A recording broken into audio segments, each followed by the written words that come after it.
Kuya, di ba ikaw yung delivery rider? Ay, Di ba ikaw yung delivery rider? Yung order ko, nasa na yung halo-halo ko?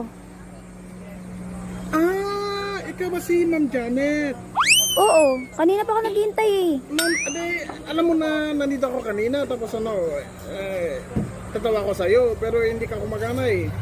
So, ngayon, akala ko yung halo-halo with get sport kasi alam mo na ang dami talaga yelo dito. Titingnan ko lang, ma'am. Gusto mo pa? Hindi na, sa'yo na yan. Bayaran mo yan ah. Ready paid, di ba? Kung magbayad niya na, bayad ko.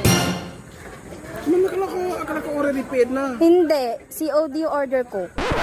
Cash on delivery talaga ba, ma'am? Kainin mo pa ha. Ma'am, okay lang naman, oh. You can get this. Tingnan mo. Hindi na, may bawas na yan Marami eh. pa, Tignan mo nga, puro yelo na lang yan oh. Wala nang laman. ma'am, wala talaga akong pera eh. Ay, bahala ka dyan.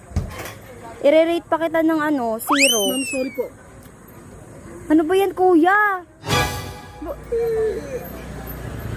O, bayaran mo talaga.